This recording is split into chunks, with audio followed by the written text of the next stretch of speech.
Buffs. I'm Jeremy, and movies are terrible. And I appreciate you guys for stopping by for yet another episode of The Live. We do it every Thursday here on the YouTube channel, Movies Are Terrible, at 6 p.m. CST, and you can check it out the next day anywhere podcasts are available.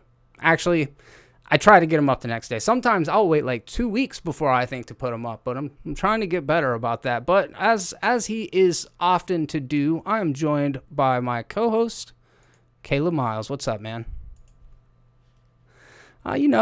Just working it out, trying to figure out how to get all these little kinks worked out. I can see that I have a chat up kind of where you're at on that window, but it's so small that I can't read it. Do you see it? It's that small, dude. I'm pretty sure it's that small. It's in the bottom right-hand corner. What? Son of a bitch. Let's see here. I don't know why the audio did that. All right. Getting that worked out, guys. Just 1 second. PC out. Properties. There he is. Okay, am I there? Am I officially? You're in it. Oh, you can say what's up now, man. Trying to fucking stop me, trying to hold me down. I'm the homeowners association, all wrapped up into one ball of hatred. You're the Mel Karen. What's a Mel Karen? Is there a word for a Mel Karen? It's Darren. I don't know. I'm gonna search. Go with Darren. Word for Mel Karen. So what's up, guys? This is the Movies Are Terrible live podcast. As you might have heard me say just a moment ago, we do it every Thursday at 6 p.m. CST right here on the YouTube channel. And normally, man, it goes off without a hitch. This time, I'm working on new technology. I got a co-host that it's hard to get him to cooperate with me, you know? So apparently, I don't know where this comes from for the hard-hitting news. A Mel Karen is a Terry. A Terry? To me, that doesn't make any sense. You ever met a Terry? The only Terry I can think of is Terry Crews. Yeah. Oh. Ooh. That right there. And so he's a Mel Karen? He's the Mel Karen, yup. He reported some dude for touching his dick, and now he's synonymous with the Mel Karen. What a horrible person. Keep it to yourself, dude. You know? He was like, yeah, you're supposed to take it. Shh, take it. Oh, it's good stuff. Oh, man. So what's up, chat? I see all you guys in here. I do want to say what's up to Brad Feddick and Mark McKeever. You guys are looking super fly there with those little green film reels. That's nice, man. Those look like some custom emojis. If you guys, you see those and you want to have a little badge next to your name, all you got to do is become a member by clicking the join button underneath the videos. You get exclusive emojis, you get badges, you get exclusive community posts that you can only see over there, and you get to be a part of the most exclusive club on YouTube. It is very exclusive. It is so exclusive. It's very, very exclusive. What's up? We got a random Andy's channel just now joined as a member. Thank you very much, man. I really appreciate that. I don't know if a notification has come through yet, but I'm supposed to have like streaming stuff set up. I'm going to work it out. I'm seeing it for the first time today. Down in the very bottom right-hand corner, I can see the name Brad Feddick and Patrick Stewart, but I don't see the comments next to him. So I look over here and I say, what's up, Mick Burger Deluxe, Patrick Stewart? Let's see. Welcome to Team Terrible. Yeah, man. So glad that you decided to join. That's really appreciated. It is an exclusive club, but it gets bigger by the day, just not less exclusive. Just remember that. No matter how big it gets, it's still really, really exclusive. That's a good spin on it. Mm-hmm. By definition, it gets less exclusive. That's gross. We want this to be the least exclusive club of all time. It's a good point. If you guys hear the fan, it'd probably be like the only thing you've heard this podcast, but you got to give me a break. Fan? It's just a little USB fan. And, bro, I should not be pointing this at my computer, but, I mean, it's for the cast. Well, you can't see it, but it's a mister. Oh, so get y'all misty. Yeah. Podcasting. I want to look like I am just getting done at the gym and find this way easier than exercise. It is way easier. Dude, I've been exercising. I was just telling you, I was laying sod all weekend. We tilled up by hand, I mean like old school with like a hoe and a rake. tilled up our whole backyard and laid soft. I am not in good shape. I felt like I was going to freaking die. It's been a while Not since fun. you've done any serious yard work. Dude, it's been a while since I've done anything since COVID. I just sit on my fat ass all day. When is the last, did you have a yard, like a big yard that you had to deal with when you were renting ever? No, well, we had a big yard, but we paid for it to be done. Yeah. Yeah, As an apartment dweller, we don't have to do landscaping. So it's been a long time. And even when I rented houses, typically they'd have a guy that came out and do it every month, you know? Yeah, no, it's definitely not fun. It makes you feel like a teenager again, and it's horrible. King of the Hills 34. What's up, dude? Okay, so yeah, we got a bunch of stuff that we're going to discuss on tonight's show. But before we do start this off, can we get a collective fuck you, Bill Cosby, in the live chat? That would be wonderful. Just everybody together now. You can just spam fuck you, Bill Cosby. It'd make me feel better about the whole situation. Well, wasn't that the whole problem? Is too many people were fucking Bill Cosby? Ooh, we'll come back around to it in a little bit. That's going to be one of our topics a little bit later on in the show. I mentioned the join button, so if you guys are curious about that, definitely consider joining. It is just one of the few ways that you can help support the channel, and you get a little something extra out of it. Or, of course, you can head over and check out Movies Are Terrible on Patreon. Every week, I pull topics that were suggested by the Patreon supporters. I get great topics every week, but basically I let the Patreon community dictate a lot of what goes on for the second half of the podcast. So if you have topics you want to hear discussed on the channel, all you got to do is head over, take a look at the different tiers that are available, decide if any of them are right for you, and then when the time comes and you want to support a little independent content creator, you can consider signing up, and you can have your topics discussed as well as some other perks, and every once in a while exclusive content. I need to do more of that. Yeah. I think we need to have a top tier where people can kind of just control you like a video game. They tell you everything to do throughout the day. Isn't that pretty much my life? That's what it is. Yeah, man. I was thinking about a $666 top tier just to, see if anybody did it. Really, I'd say you can own my soul for that much money. Nice. Yeah. Anyways, there's something that I want to say before we get into the week's weird news headlines and before we talk about what we've been watching. And it is apparently members of the community every year, they have this thing called birthdays. You familiar with those birthdays? I haven't had one of those in a long time. That's crazy, dude. See, I feel like every September I have a birthday, and I'm not the only one because Brad Fedek actually turned birthday day today. Congratulations, Brad, because not only is it your birthday, but it is also your baby's, I don't know what you'd call it, like couple weeks old at this point. So you guys got a birthday that's close together. Slightly after birthday. Yeah, that's the one. There. And in addition to Godzilla. to knowing that it is Brad's birthday, I've got some cool stuff to show you guys. Let's see here. Don't have Caleb set up in this window. I'm trying. Let's see. Browser. Close that. Close that. Holy hell. How many browsers are you? I'm You can see saying. the list on your browsers. Ooh, look at that little cute baby. Look at that little cute baby. Oh, Brad's shit, man. what is that? Oh, my God. Whoa. Happy birthday, Brad. Those are both fantastic pictures. And I see you got Raiders of the Lost Ark there next to you. Is that Blu-ray form? Kind of looks like VHS. It's a 4K Blu-ray. I was informed. Oh, good. New Yeah, Indiana so I got Jones. the scoop. You did. I got the Brad Fedek scoop. Did you get the Harrison Ford scoop that the dude injured himself on the set of Indy 5? How do you do? What do you do? Sit down too fast? Yeah, he just existed at 80 or however old he is, man.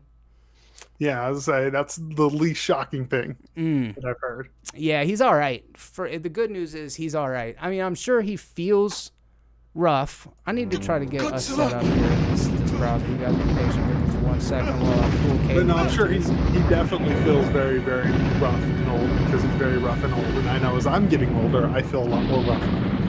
I mean, you would like to think that the man knows that he doesn't have to play Indiana Jones for us to like him, you know? But he has to also know that they offered a check with a lot of zeros, I'm assuming, to get him to play Indiana Jones. Yeah, but what are you even going to do with it? What are you going to do with it? What is he worth? I mean, Harrison Ford has to be worth so much money. I mean, I'm sure an insane amount, and like you can't take it with you, you know? I mean, he's already worth $300 million. Holy shit, that's Star Wars money. That's that Star Wars, that's that indie money. I mean, the dude's had a great career.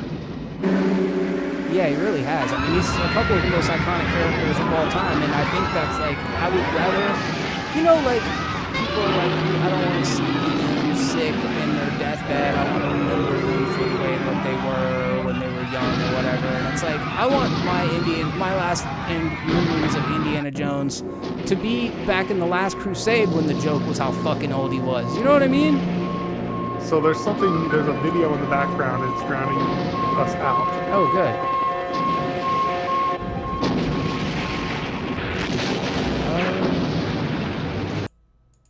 Learning. Background. Sounds like a zombie movie. I wonder what it was. I don't know. Yo, I wonder what you guys are hearing. It sound like a zombie movie. That moaning ain't zombies, baby. Yeah, I was like that. I have no idea. I think I'm good now. Let's see. How can I fuck this up again? Yeah, we're off to a great start. Hey, dude, new technology. You got to admit, man. You got to admit, the graphics look shiny. The graphics do look very shiny. Shiny graphics.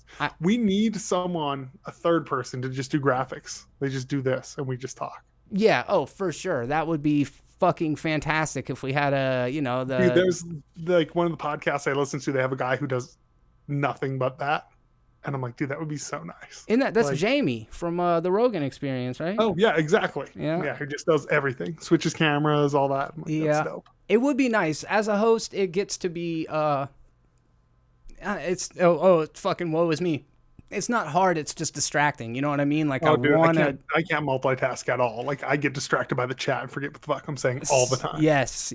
So that's one of the factors working against my ability to stay focused and then having to switch the things. But I think we're good now. I think we're good now. All right. Excellent. So, you know, the reason why I wanted to make sure that we had the browser up and running is because like, well, I'm just going to come out and say it, man. I've got a great video, and I really want you guys to experience it along with me. That would mean a lot. So I'm going to try to figure out how to pull this window up real quick. My friend Dan, he contacted me right before we started streaming today, and he said, hey, man, this is some of the deleted scenes from the movie Tenet. And I was like, oh, wow, that sounds really, really interesting. I like that movie a lot. I would like to check that out. So he sent me a link, and I really want to know where it's at. Is this a bit? Dude, or is this an actual deleted scene? No, it's 100% a deleted scene. I don't believe shit you say. It's like this is a bit. I don't believe for a second. Don't tread on me, man. Don't tread on me. Don't step on snack. All right, here we go. Browser window. I really want this to work. I can't see it, but you can't. No, yeah. I mean, unless on a chat, which is on the actual video, which is a delay, so I can react to it like a minute after. Please do. That's unfortunate. That's another thing I'm gonna have to figure out how to reconcile. Because I definitely would like to be able to watch stuff together, even if not for the podcast, just in general. So much porn and fap together. Correct. That's what you're getting at. Okay. Correct. We can go Ringo and Paul. You heard that story? No. I don't know if I want to hear this story. Oh, I mean, that's pretty much the story. They would just like hang out. All the Beatles would just hang out together and yank it in the dark. In front of each other? Yeah. And see who would come first. Why? Why would that be a thing you would do? I got a better question. Why wouldn't it? Dude, the Beatles are legends, dude. I guess there's something, man. That is something. All right, here we go. Deleted scenes. So I see a dog's ass. Good. Deleted scenes from Tenet.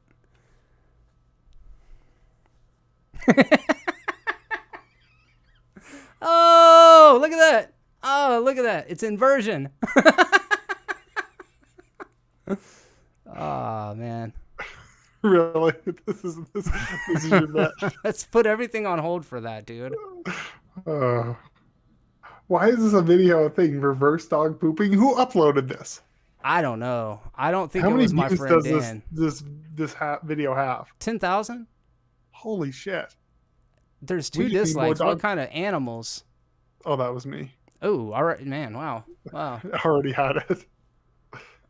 Okay, people are asking, I guess I should have mentioned it. It slipped my mind till a minute ago. I had like 15 mods, and that's about as many subscribers as I have. So I was like, that's too many mods per subscribers. I actually had somebody that they said, wow, you censor your channel. I can't believe that you have such a big problem with profanity, to which I laughed heartily. I was like, wow, you must be new. We sense you. How we censor? But how so? I think somebody went in and pruned the comment. I think somebody went in afterwards and deleted the comment, but I'm not sure that mods could even do that. So I thought that the most democratic way of going about it would just be like, fuck it, I'm starting from scratch. If anybody actually cares about being mods, they can reach out to me. I'll make it happen. But at first I was just like, I'm just going to do away with this thing. Plus, the moderating is like, we really just want it to be pretty much anything goes. I don't want to like police the audience too much. I don't know. I'm very offended by cursing. If anyone who knows you and me knows. Yeah. That profanity is where we draw the line. I posted the video about Liam Neeson pissing himself. What was that? I just saw a screenshot. Is this a real thing? Yeah, dude. I mean, unless somebody's gone through the elaborate going through and only photoshopping Liam Neeson pissing himself, but I've seen 10 pictures of Liam Neeson just covered in his own piss and posing with fans. This is a reoccurring thing? Dude, it's happened several times. Let me see what the chat thinks about all this. Hey, what's up, Christopher Branch in the chat? What's up, dude? Yes, Brad, you are. Random Andy's channel, you will be. Mark McKeever, you are. And the reason for that is because you guys are members and because you come and support the channel all the time and because I can trust you guys. But it just got to a point, like, at first I was just so enthusiastic to have people that were even interested in it. I'm just like, fuck yeah, moderator, moderator, moderator. And then it's just like it's gotten so out of control. There's almost no hierarchy. It's like being a moderator is just basically the same as being a subscriber. And there's no value in that for you. Oh, yeah, there's like 20 pictures of him peeing his pants. There's a lot of it, right? Yeah, that's very, very weird. And I'm sure that there's a sad story behind it. People are like, he's an alcoholic ever since his wife died. And I'm like, that's not funny. The funny thing is the piss on the pants. Yeah, I was going to say, a couple of these pictures, he looks very, very drunk. Yeah, he does. Yeah, which I'm like, man, this actually just makes me sad now. One of the photos, supposedly a paparazzi came up on him while he was pissing in the street. And he tried to put it up real quick. That makes sense. Yeah. Yeah, it totally makes sense that somebody like Liam Neeson would be pissing in the street. Oh, yeah. I mean, we've all peed in the street. Don't act like you're above it. Also, Jeremy's like, no, I haven't peed in any streets. Called bullshit right there. Nah, dude. Never. I once went, so this is a funny pee story. So we parked downtown and had to piss really, really bad.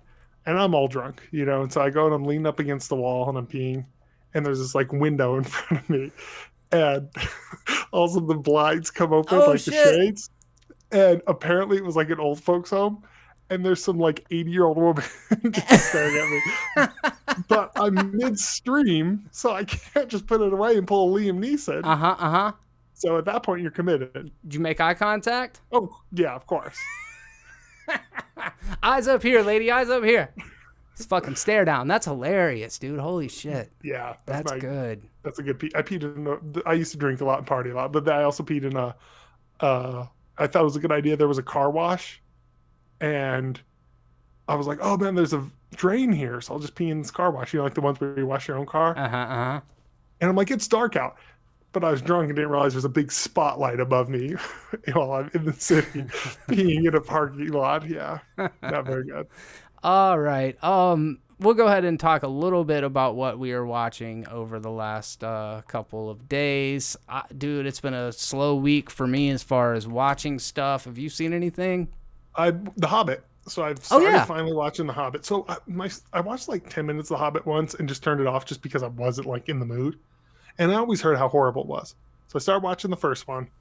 About 30 minutes in, I'm like, what are you guys talking about? I was like, okay, this is one of those internet things where people jumped on the bandwagon and this is horrible. Watched the whole movie. Had problems with it, but I enjoyed the first one. Second one is where I started having a lot of problems with these movies. They just add so much in there to pad that runtime to make it a trilogy that you could edit all 3 movies down into maybe 2 movies and still have a much more solid film. So you're 2 in. Are you going to watch Battle of the Five Armies? Yeah, I will. Okay. You know, which I don't remember that battle being that huge in the book, but it's been a long time since I've read the book. No, the battle is it's nothing like that. Isn't it like real small and Bill gets him like knocked out and wakes up and it's pretty much over? Yeah. That's how I remember the book happening. And the smog shit happens way at the end of the book. Yeah. Like there is this whole expansion like that.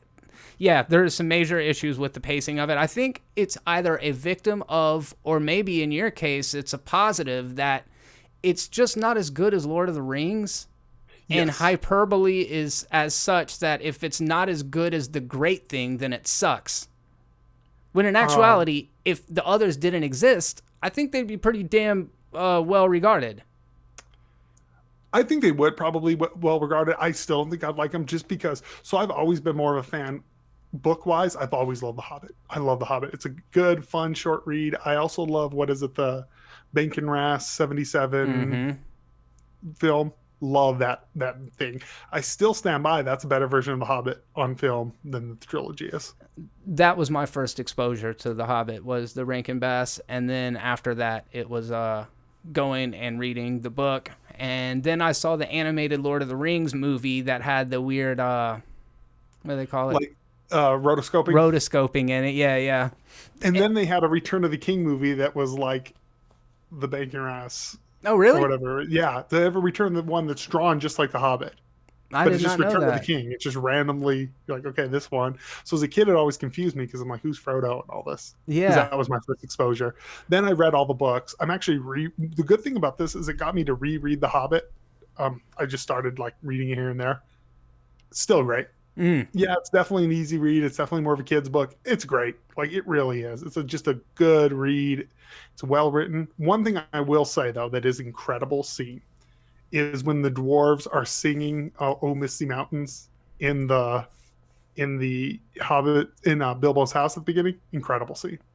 Scene. Loved every second of that. Too long. No, I get it. And I think a lot of people really did enjoy that particular thing. It just, and you being the person who doesn't like musicals and me being the person who does like musicals, I find this interesting. Interesting. I don't know. It's because it makes sense for me when dwarves are singing.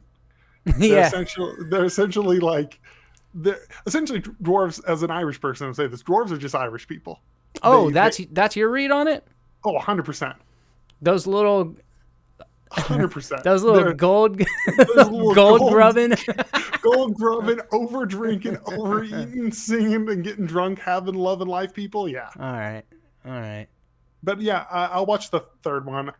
At this point, I don't want to judge it before, but I'm not excited at all about the third. I'm kind of just over it. There are some beautiful shot sequences in Battle of the Five Armies. There's one in particular involving like the main bad orc and Thorin Oakenshield or whatever. Yeah. Which I hated that whole white orc being added into it. It was so unnecessary. Yeah. So many things, like all the weird tie-ins back to Lord of the Rings are so just fan service, you know?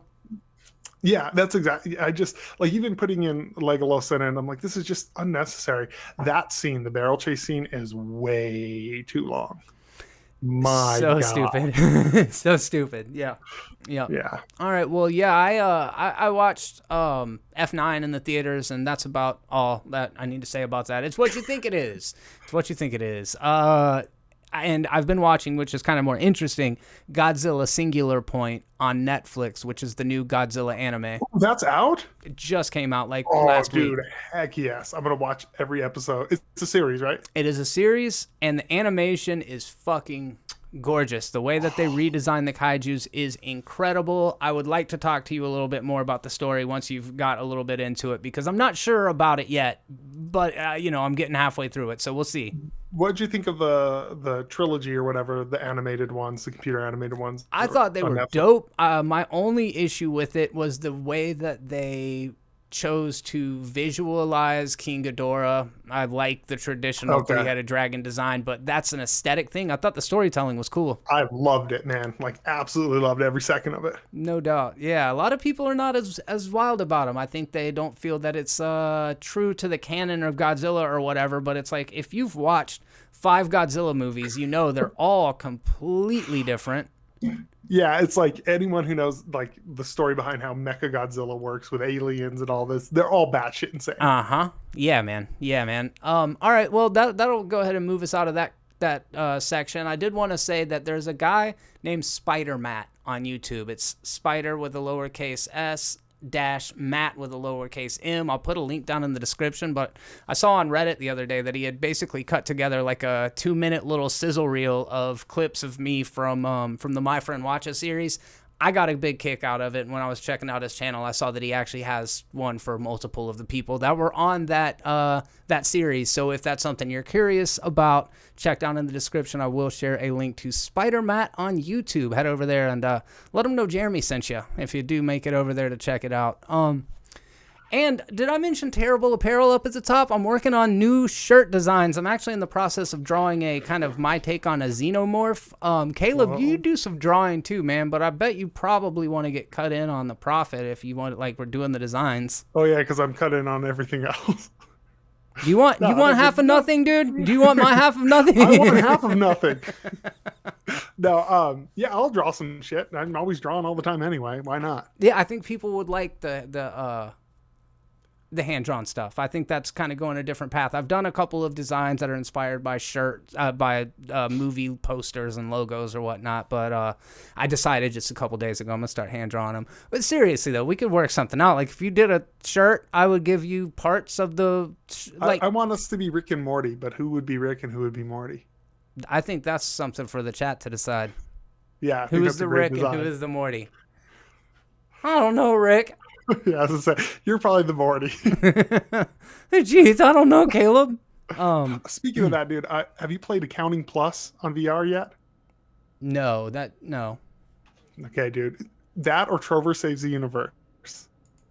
Absolutely incredible. You will laugh so hard that you will feel like you're going to Liam Neeson yourself. Are you serious? Yeah.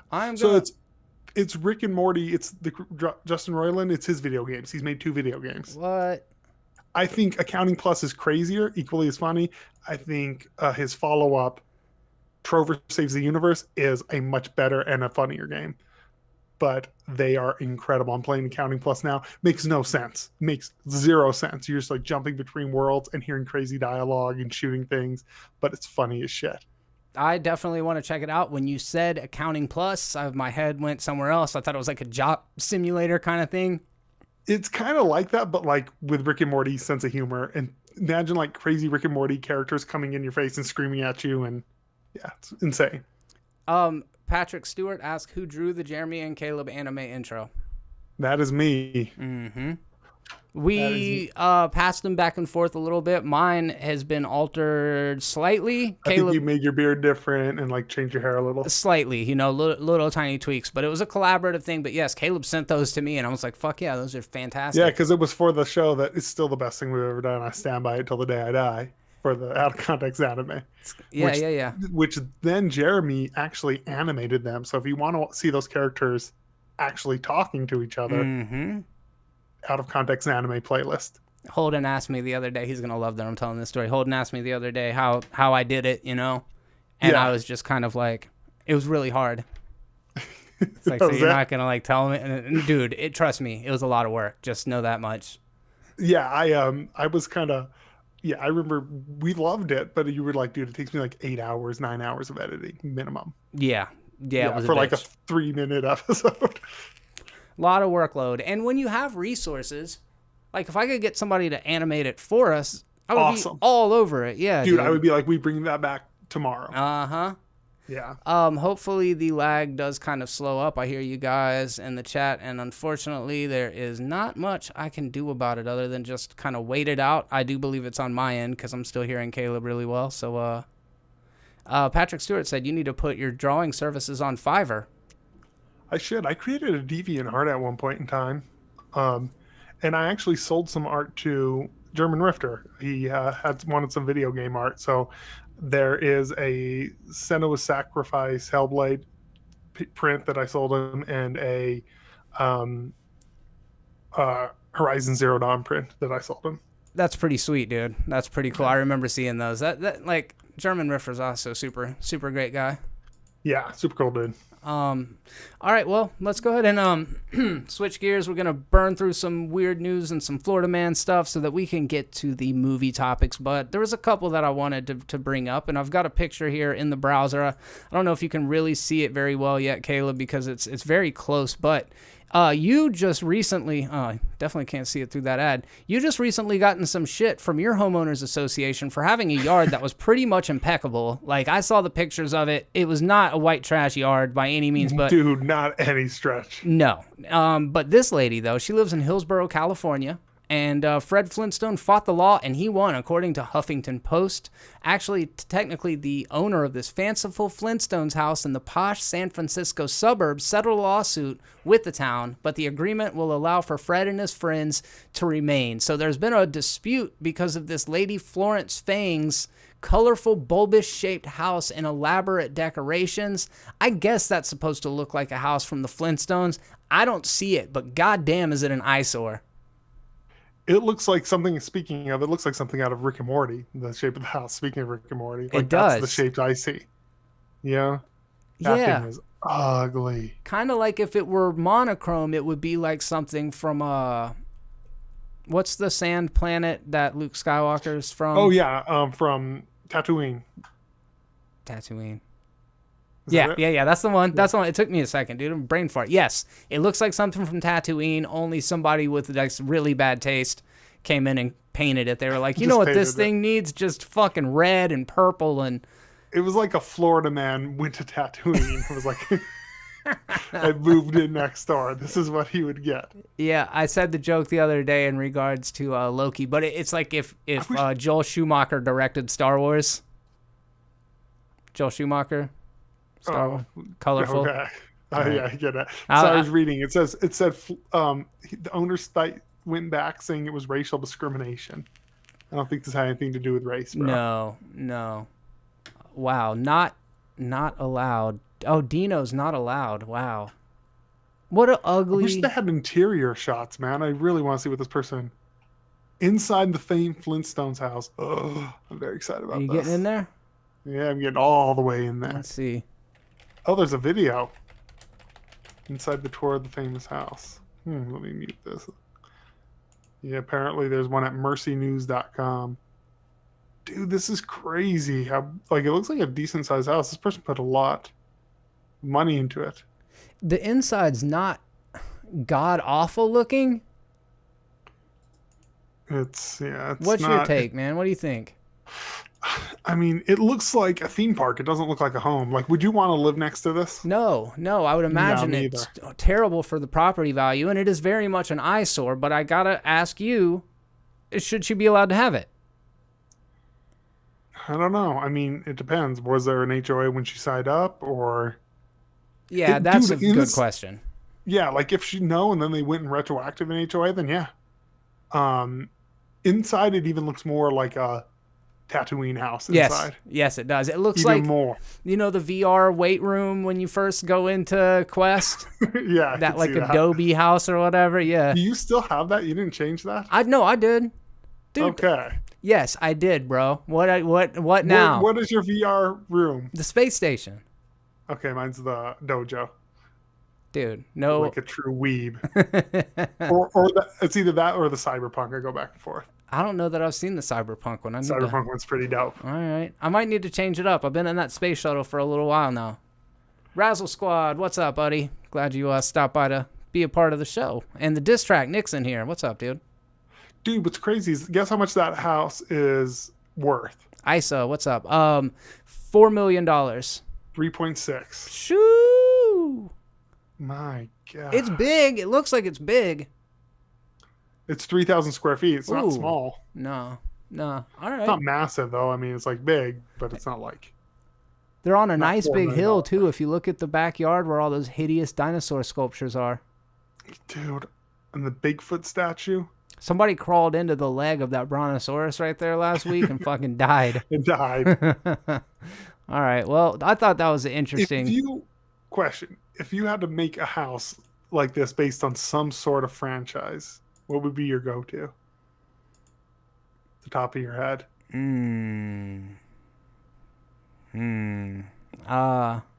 Tron Legacy. Okay, that's a good one. I was gonna say something cyberpunk, but cyberpunk's always kind of gritty and depressing. Yeah. It's like And I was like gonna say now, Ninja but Turtles, shittier. but that's the sewer. I don't want to live in a sewer. I just thought, yeah, Tron has probably got that very like clean, futurist Yeah, I think that's a aesthetic. good one. Yeah, I think that's a good one. Mine was something sci-fi like that too, but I just don't know what. It'd have to be something modern. My first thought, of course, was Blade Runner as well, and I'm like, oh yeah, that would actually suck. was I my- mean, Joy. Oh, I got it. Go. Ex Machina, because that house is dope. Yeah, that house is real dope. I mean, dude, if I could have the Joy holographic robot girlfriend, Oh yeah, I'd then do it. I could live in this room. Yeah. Yeah, for sure. All right. So what else is going on? Oh, this is a good one. Speaking of interior design and speaking of bedrooms and what kind of suite we would have, I think this transition's way better than I could have ever hoped for. It's almost like I planned it. Let's see here. Browser. I want to show you this trippy room, man. So this is from a Twitter page from Paige Holsey is her name. And she tweeted an image of what looks to, at first glance, be a young teenager's room. And it says, looks like a normal teen's bedroom, right? Think again. Coming up on KMOV, we'll show you what parents should be looking for so they can identify signs of drug use. I was shocked by what I found in this room. Oh, You gonna play a little Where's Waldo here? Well, I'm trying to pull up the picture so I can see it on my end. So Okay, down I see there, it's with the hippy dippy flag, right? yeah. Down on the bottom left-hand corner, you'll see what I think is essential for all drug users' house. You got a little mile 420 sign there.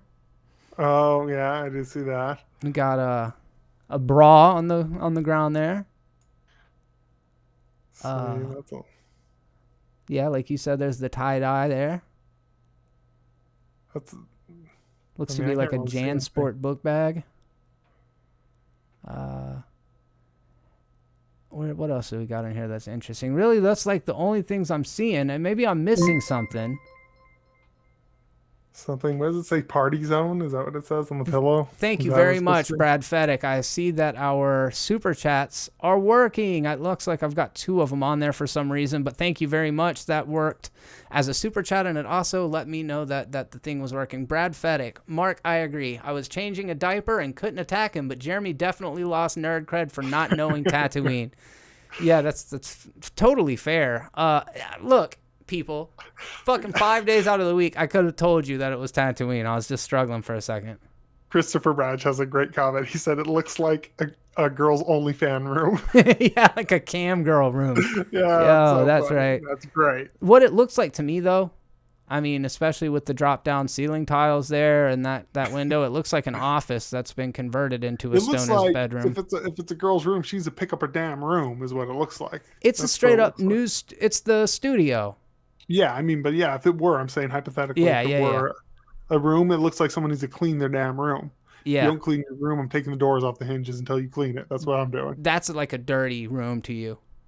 Oh yeah, this Oh, is man. disgusting. Ooh. I have my wife left a blanket on the floor. See it, right? You can't see it in the screen, but you can see it. There's like a blanket in the corner Uh-huh. in my room. That's a dirty room to me. Yeah, this right here is, I would call it a messy room. Oh no, this is disgusting.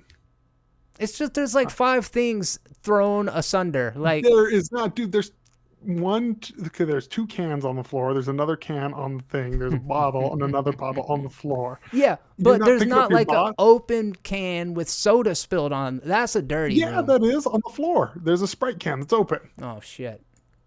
It's disgusting. Pick it up. All right, dude, you win. I'll fucking clean up after we get done.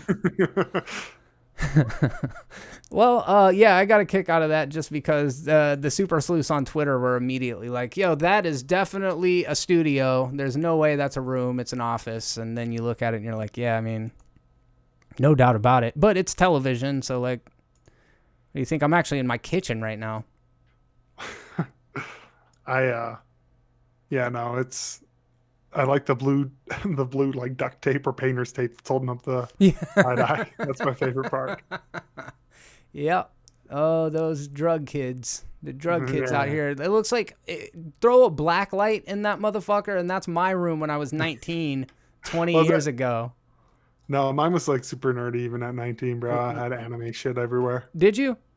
Yeah. I had gray walls, which some things don't change. I had gray walls and I had gargoyles. This is what you would think. I had those like Asian, almost like ninja masks, like the kids from Three Ninjas wore. Line of those on the walls. Gargoyles flanking them. Big crow poster on my wall. Blacklight posters of the Doors. It was like what you would think, like a stoner kid who hung out at Spencer's too much. You know what I mean? That's exactly what it was. No, my shit was super nerdy, and even though I was like doing stupid shit and was a little hoodlum, you would never guess by my room. Yeah, Razzle Squad, totally agree. Caleb had some rough cleaning rules growing up, huh? Very rough.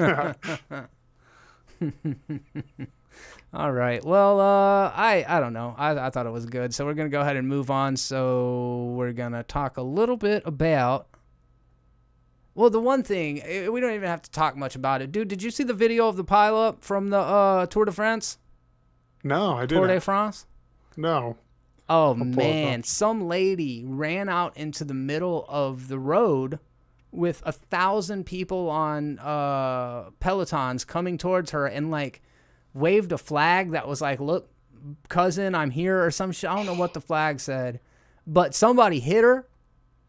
Yeah. And then everybody goes down, dude. Like There's 1,000 an actual video people. That was caught on, I'm assuming. Yeah. Oh, yeah. Yeah. It's unbelievable looking. It looks like a zombie horde just in the sheer volume, like the number of people there. It is the craziest shit. I don't know what happened to the lady. But she deserves whatever it is. Really? How long is this video? They uploaded a 5-minute video? Nah, you don't need all that. It's like a little... Let me see if I can pull it up real quick. Yeah, I'm looking for a quicker... Oh, I see her running in. Dumb bitch. Dude, stupid idiot, man. She looks like an idiot. Who's an idiot face? Oh, dude, I hate people, man, sometimes. Caleb Patton in the chat. What's up, dude? Christopher Branch, Caleb gonna blacklight your shit. Yeah, that lady, man. Oh, what a mess. What a mess. Dude, that's horrible, man. What do you think? What do you charge somebody like that with? I don't know. Can we just execute her and be done with it? One less stupid person. I mean, people train their entire lives for the Tour de France, you know? Yeah, these people trade their entire life, and you're an asshole who needed 2 seconds of fame, and well, you got it. Yeah. Like whatever Phil DeFranco does, like weekly, like the douchebag of the day. Yeah, that's exactly what it is. She is the physical embodiment of the year 2020. Just come out there and fuck everybody. Was anyone up. Like injured? Bro, I'm sure a lot of people went to the hospital. I mean, yeah, you would have to be. Like, I mean, I'm sure something, man. I didn't even know about this. I've been following the sad news of the crash at the condo falling in Florida. That's crazy shit, bro. Yeah, that shit sucks. So sad, man. Man, dude, this is crazy. Yeah, I'm blown away. I had no idea. I didn't even hear anything about this. I mean, I don't think anybody was severely hurt, which is good. But yes, 8 people were initially reported injured, but it's risen over the past few days. More horrendous injuries were confirmed by various teams. I don't know how horrendous they were, but most people look to have walked away with relatively minor scrapes. All because someone wants their little 5 seconds of fame. Sheesh. Yeah. All right. Well, we're going to go ahead and talk a little bit about some Florida Man headlines. Didn't have a whole lot that came out this week, but I really like this first one. There is a Florida Man artist, I use this in quotations for those of you who are listening to the audio version, because he created an invisible sculpture and he sold it and he did really well for it. And that's fucking genius, right? That's a really good idea. Yeah. I want to get into the invisible art game. Like, oh, dude, check out this painting. This is a blank canvas. Dude, that's incredible. The thing that sucks about him is, though, because, yes, this is innovation at its fucking finest, but then another dude did it. I want to say it was a French guy. Somebody, an artist in another country did it, and he's now trying to sue them for stealing his idea. Of selling nothing? Yeah. Because it's literally nothing. Like, it wasn't even like a base with nothing on it or glass. It's literally nothing, right? That's the picture I'm seeing. And how are you going to copyright or patent nothing? Is this guy right here with the weird white hair the guy who created the thing? Oh, I don't know. Let's see. Creator of nothing. I see a guy that looks like he's holding an umbrella and he's got his arms outstretched with some sunglasses. No, I see. Yeah, okay. He has sunglasses. He has like blondish white hair. Yeah. Yeah, he looks like an orc from the like from the original. You know what I mean? Yeah, from the original Hobbit cartoon. Yeah. Like Tommy Wiseau went into witness protection. Dude, it's pretty rough, man. Like Tommy Wiseau got like stung by a bee and had a very bad reaction. All I can say personally is that nothing is very important to me, Miller told ArtNet News in an email. I should be credited with nothing, specifically the idea of nothing, fashioned into sculpture form. And Gainesville, Florida, not Italy, is where nothing happened first. He's right, though. I mean, he can't sue over it. You know, there's no way he can sue. That's like saying I had a painting first. Yes, you know? correct. Yeah, like if it is, quote unquote, his whole scam is that it's art, well, you can't sue someone for having another sculpture. They're just using the same medium as you. Yeah, exactly. So if you are doing that, then they use the same medium as you. You're screwed. That's a good call, Caleb. Mark McKeever actually just now let us all in on a nice secret. He's wearing his invisible shorts. That's I just can't believe someone bought that for $18,000. Rich people want to give away money for no reason. Dude, I'm telling you, man, we are doing everything wrong in life. We need to just be selling invisible sculptures. No shit. That was like the guy who sold the banana a couple of years ago, taped to a wall. So Caleb and I did a weird news story a couple years back on one of the podcasts, and yes, this guy had taken duct tape and stuck it to. It's actually a famous artist. It's not Banksy. The other guy, you would know his name if I said it, but he taped it to a wall and sold it for tens of thousands of dollars. And then when you pull up the actual price, it sold for $120,000. Shit. Yeah. Dude. Crazy. $120,000 for a banana duct taped to a wall. Yeah. Wrong game that we're in, man. Wrong. That's how you know that I'm doing it for the love, you know? When we get to be out here just taping shit to walls. Yeah. All right. Florida man attacks victim with a jar of salsa at 7-Eleven and steals Choco Taco. This guy seems like a real pleasure to run into. Rewind that back. What did he do? So, all right, here, let me break it down. According to St. Pete police, 31-year-old Baslamis, a convicted felon, attacked a customer for no apparent reason inside a 7-Eleven. Police say the dude entered the 7-Eleven and began walking around the store, eventually opening a freezer door, snagging a Choco Taco, and began to eat it. Then he grabbed a 15.5-ounce jar. I love they specify the size of the jar. A 15.5-ounce jar of Tostitos salsa from the shelf and threw the glass into another customer in the store unprovoked, and it busted on the back of their head. I'm assuming this guy was very high at the moment, right? This is a high Florida man. It is definitely, yeah.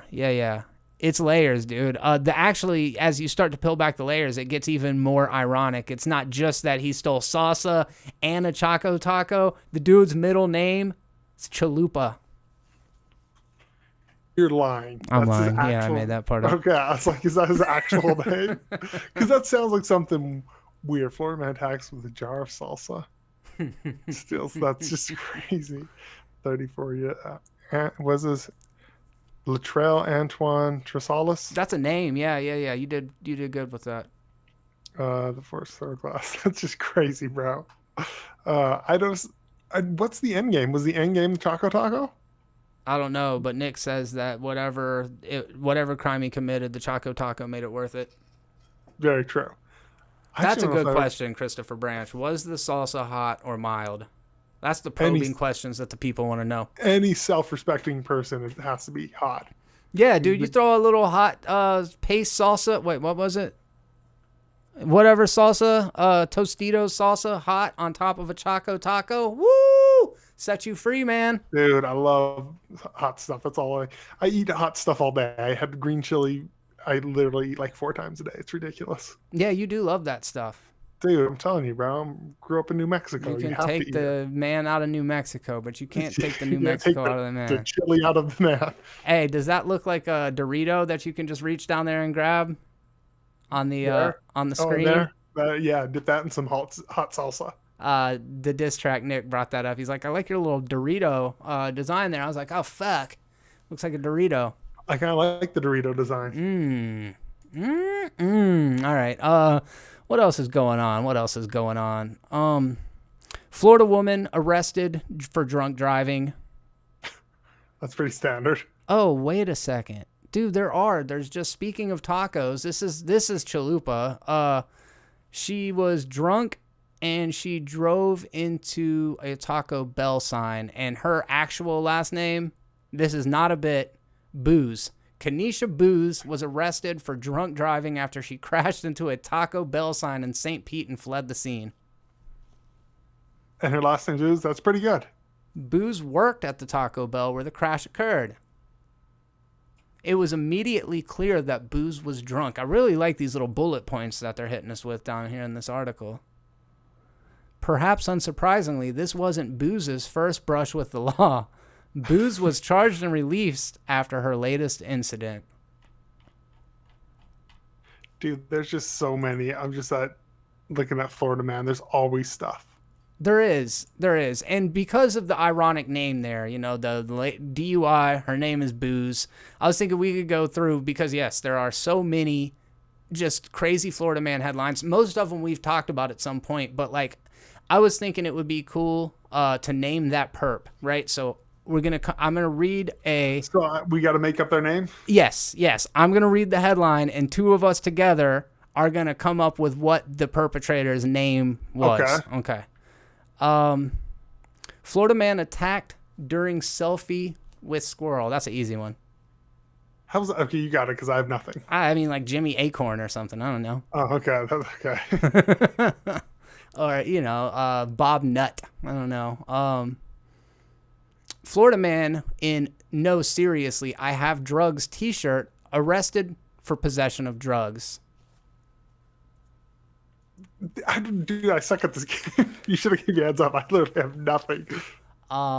Seriously, I have no drug. I have drugs. There's not very many names out there, but to be honest, Booze is a last name. You can really say anything here. So seriously, I have drugs, shirt.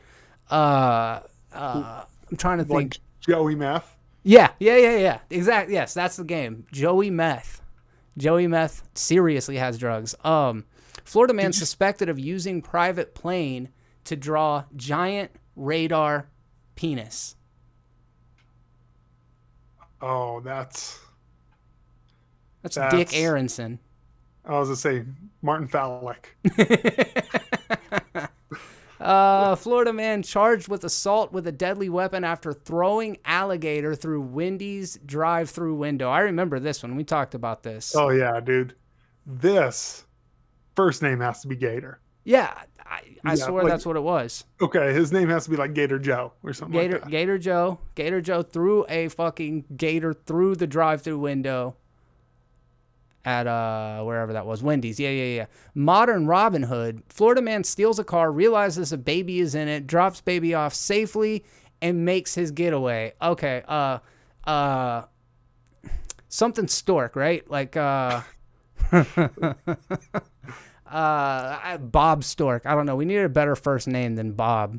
Bob Stork works. All right. Bob Stork steals a car, realizes a baby is in it, drops baby off safely, and makes his getaway. Like a stork does.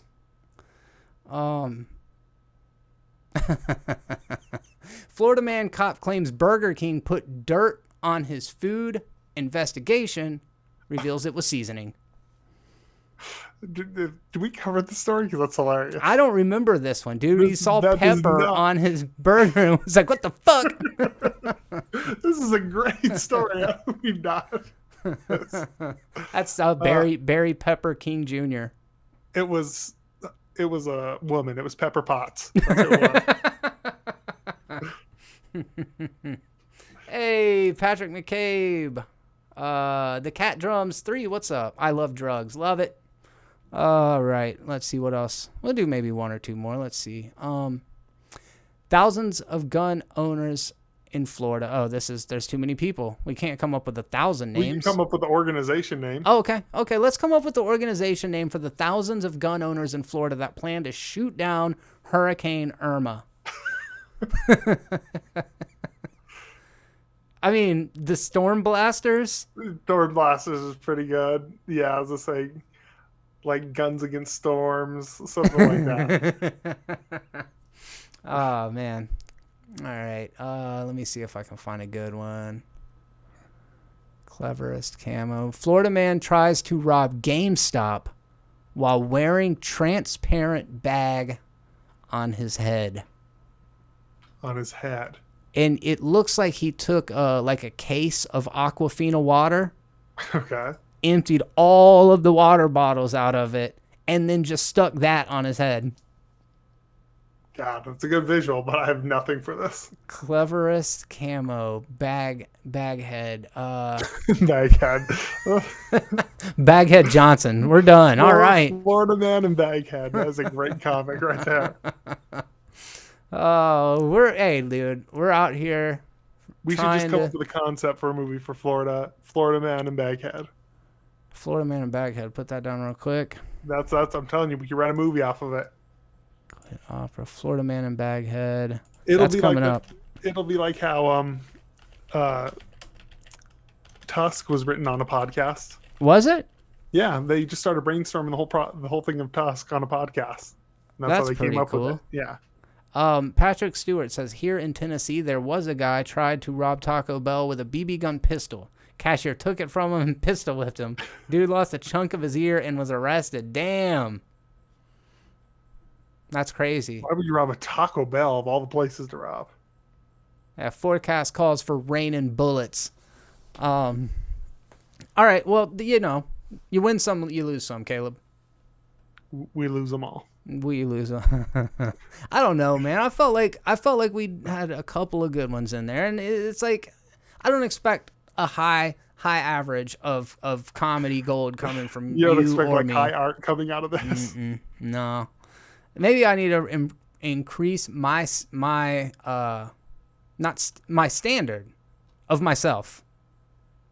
That's what you need to do. Maybe. I support this. Yeah. We need to raise the bar. So let's talk a little bit about movie news. There's not a whole lot of big stories that came out this week that I'm aware of. However, The Hollywood Reporter is now reporting that Interview with the Vampire is coming to AMC. I remember there was a discussion about Interview with the Vampire television series coming out a couple of years back, and I don't think that the home was actually AMC at the time. But Breaking Bad's Mark Johnson will oversee development of the Anne Rice TV franchise for the cable network. Caleb, I know we've talked about this probably 24 times, but what do you think about the franchise? Is it something you're interested in, and will it do well? It'll do well. I love the first Interview with the Vampire. Love that movie. I love it so much, I don't really care to watch a TV show based on it. Because I'm like, I like what it is. Never read the books, though.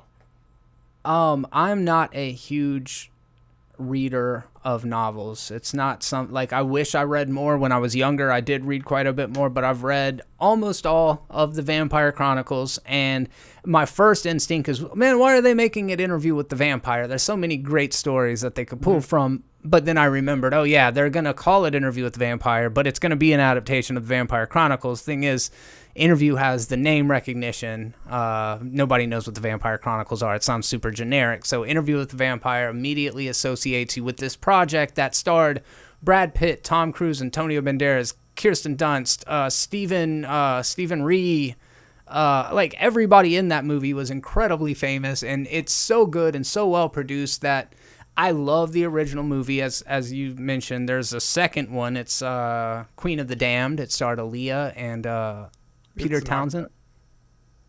Did you like the second one? Yeah, a little bit, but not.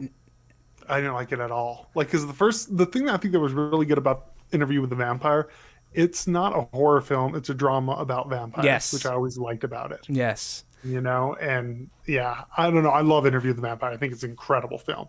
But now that you bring up a good point, because my brain went, just stretching out the movie into a series.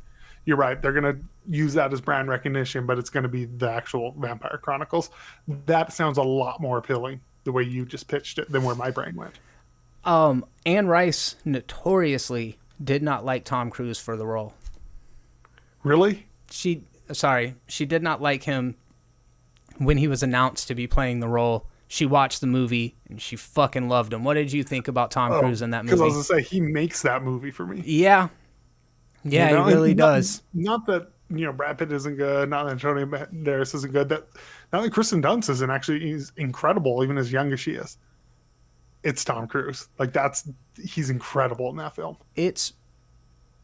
I'm trying to think before I speak. I don't think I'm being hyperbolic when I say that is the most charismatic and actory that Tom Cruise is. I mean, he's really good in Magnolia, but I don't like that character. I really like Lestat. I think Lestat's my favorite Tom Cruise performance.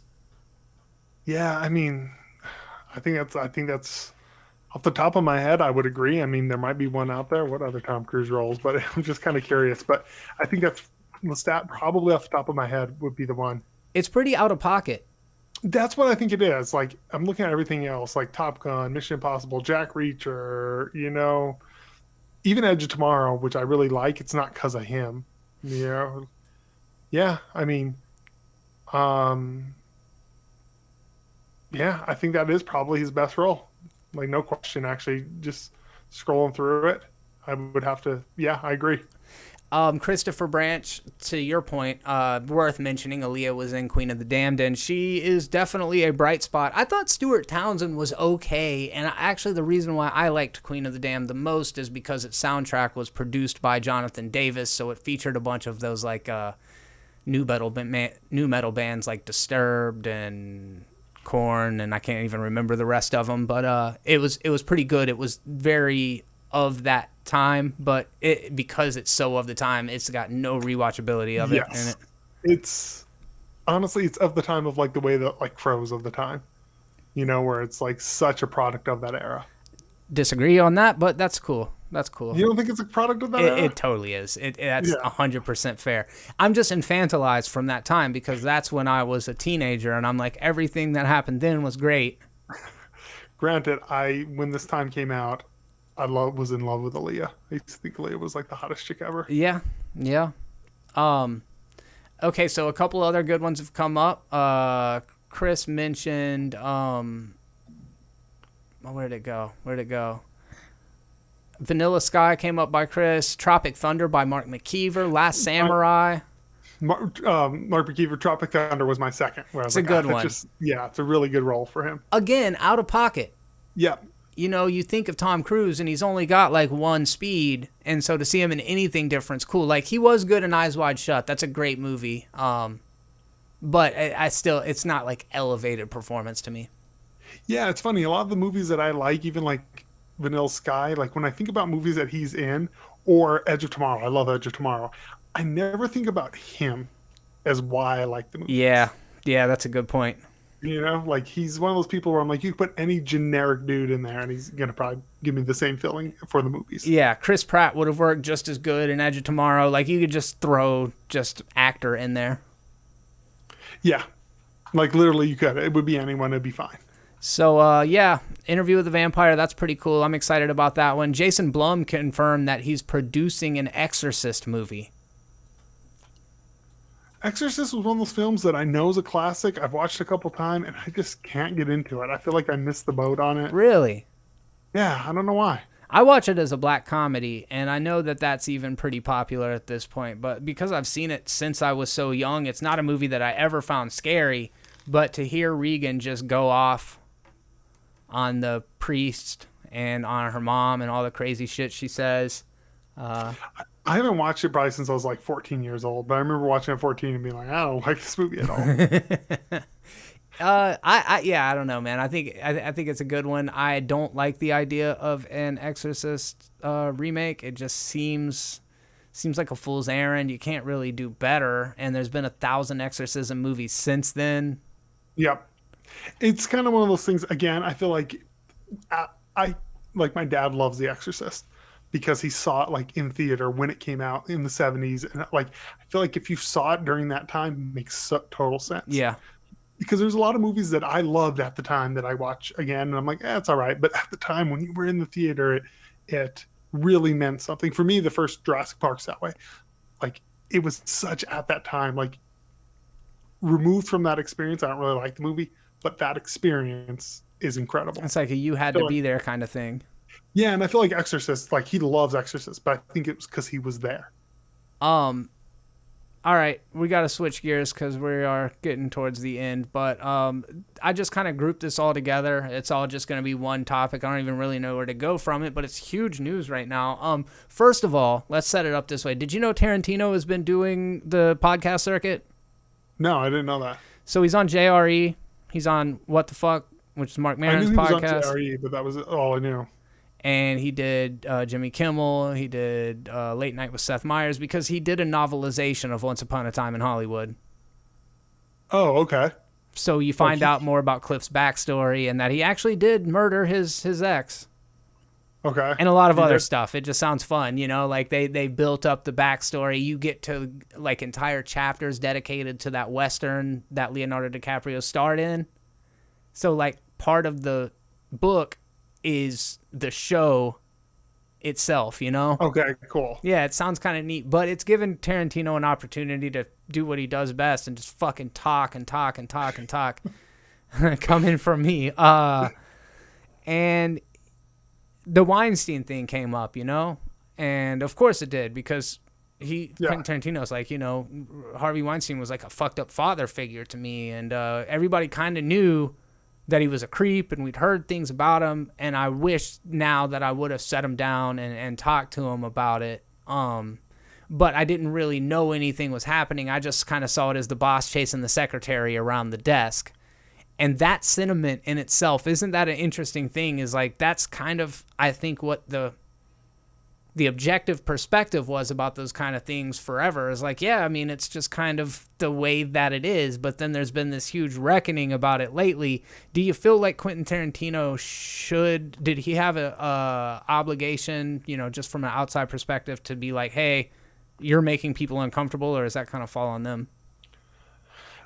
I have mixed feelings. I mean, I don't know how close they were. I mean, it sounds like they were super close, you know? If one of my close buddies that I'm in proximity to and I knew this about, I would absolutely confront them. But if it was just more, it also, I hate to use this term because it sounds so hippy dippy, fucking lefty jerk off, but it's like that whole thing of like power dynamic, you know, it does put him in a weird position where, you know, does he jeopardize his future and his potential career in order to do that? And a lot of people would say, yeah, that's what I would do. Bullshit. You don't know unless you're in the situation. Bullshit. We all have done stuff at our job that we maybe shouldn't have, or we regret later because we have bills or we have aspirations. I don't know, man. That's a hard one. Like Weinstein sounded like pretty much a monster, you know? Yeah. But I don't know how much he knew, how much he involved. It's a hard one, man. I don't know. Yeah, I agree don't really with like blaming people for something that someone else did. I don't really like that whole thing. Like, if I did something fucked up, that doesn't mean you're liable for it, you know, because you know me. It's almost as if he brought a critique of himself that might not have come up otherwise. Like his complacency, for lack of just a better term, isn't necessarily culpability, but it's almost like he does feel like he should have done something different, which I think in itself speaks to having some amount of character. Like, at least, you know, he's introspective about it and is like, yeah, I wish that, you know, knowing what I know now, I wish I would have sat him down and talked to it. But like you said, that power dynamic between the producer and the actor, the producer and the director, like Harvey Weinstein was on the top of that hierarchy, no matter if you were a guy or a girl. So by saying that, you're immediately jeopardizing your chances of getting another movie done with Weinstein Pictures. Yeah, like it's a hard thing to say to do. Like, you know, yeah, I would love to live in this world that apparently Twitter users think they live in, but they're all full of shit, is where they never do anything wrong. They never make any bad calls, any bad judgments, that they never worry about their own self-interest. But that's not real either. Nah. You know, we all do it. We all make poor. I know I've made a ton of poor judgment calls in my life. Stuff that I regret. There's stuff that I've been complacent in that I should have told people to do. There's stuff I've done myself. You know, I don't like this whole thing of like guilty by association. You know, it's like, well, you knew about it. I mean, if so, then all of Hollywood's damned. Yeah. You know? Yeah, it's and literally this kind of segues into the next two topics that are kind of all the same topic. James Franco just recently had to settle for like $3.8 million with there's a class action lawsuit filed against him from several female students in his acting class because he would use the acting class, him and his partner, to basically get girls to do explicit sexual acts on film for him under the pretenses that it was, you know, for the process or whatever. And so he's finally being held accountable for shit that we've been hearing about with Franco for a couple of years now. And actually a few months ago, Seth Rogen publicly kind of distanced himself from James Franco, which at that point you're like, oh, fuck. The shoe's about to drop, you know, the other shoe's about to drop. Yeah, and he said that he's not going to do any more work with him, right? Yeah, that's what I thought he said. Yeah, and, you know, they were boys for a long time. I mean, they did Freaks and Geeks together and stuff. But that, to me, sounds so sleazy. Just the idea of opening up an acting class and like, hey, girl, I can make you famous. Like, that's literally casting couch shit. Yeah, which, I mean, that's the thing is, like, the casting couch thing, the reason people talk about it is that's a thing. Yeah. It's a thing that happened. You know? It was a thing. I mean, it probably still is, but that's the interesting thing is like what you're saying is how I always looked at it. It's like, it is what it is, and you just accept it. And now people are saying, like, it is what it is, but it doesn't have to be. And I find that that's kind of an interesting... There's always that thing going on in society. Yeah, it is what it is, but it doesn't have to be. But then there's also the reverse side, and this will probably get me into shit. But there's also women who use that system to their advantage. Oh, of course. Yeah, anybody that would argue otherwise is an idiot. Yeah, let's not pretend that, like, yes, it's a bad system, but there were also people who became famous by using that bad system, and they might come out and protest it now, but I guarantee you, when they're sitting there crying into their millions, we're like, yeah, I would do this all over again. I'd sleep with all these people to get to the top. Yeah, I think that's, I do think that's fair. So we've got Harvey Weinstein, who really I think was just in the news because of the Quentin Tarantino thing.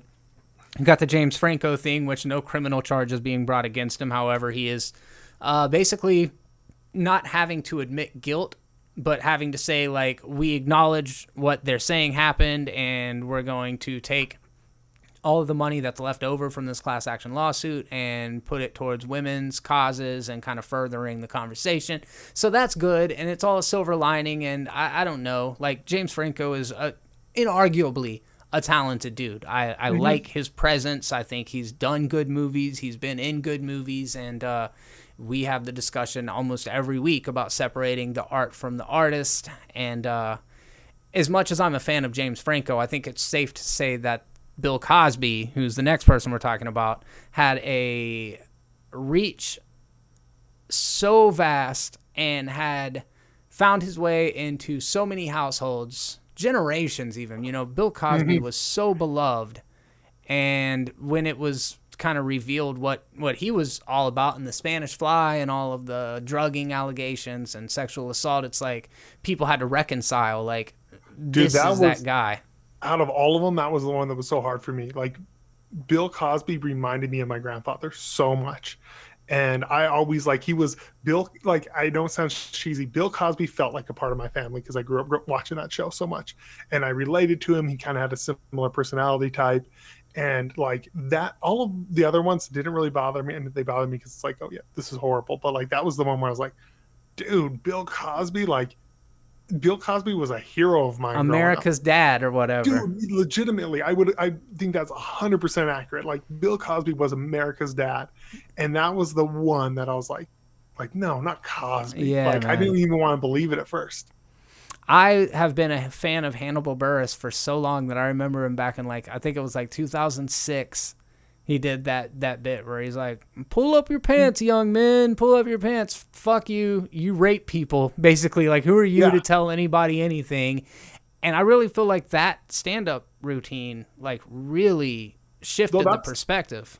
That's what really blew this all up. Was it crazy, man? It's the power of comedy, you know? This is why we shouldn't silence comedy, no matter how much you guys hate it. Anyone hates it. Yeah. You know, it's the power of comedy. What's crazy, and I don't know if you saw this, but Bill Cosby was released. Yeah. So what happened? The Supreme Court, the Pennsylvania Supreme Court overturned it or something? What was it? I don't want to talk too out of turn. From what I understand, it was something like the former prosecutor had a deal in place where basically if Cosby would admit to what he did, then they wouldn't pursue criminal charges against him. The new prosecutor came in and was like, what the fuck is this? This isn't right. So they charged Cosby, and Cosby, ended up going to jail for it, despite the fact that this previous prosecutor had said that he didn't have to serve time if he admitted it. So they filed some sort of appeal, and, lawyers do what lawyers do. They, Bill Cosby's pockets are deep, and they were able to find a way to work through the legal loopholes to get him out of jail. Crazy, man. Yeah, because I saw the headline that said that the Supreme Court overturned it. That's all I saw. I might not be perfect on that. Like that might not be exactly right, but I feel like that's similar. And so this is where I kind of come down on is like what we're asking for, I say we, collectively, society, it seems like what society is asking for is that he die in jail, right? And is that what we want? Is for, an old man to die in jail? Is that what justice looks like? Yes. Okay. Yeah, no, this guy drugged. This isn't typical Me Too, where it's like the power dynamic and he used it. He drugged and raped women. Yeah. Yeah, as someone who I'm a self-proclaimed mama's boy, I have a daughter, I have a wife, fuck this dude. I would want him to die in prison. For me, just my perspective after sitting on it and thinking about it throughout today, I just kind of realized like if he would have been charged as a younger man, maybe there would be a discussion to be had. But the truth is he's lived 80 years of his life with no accountability.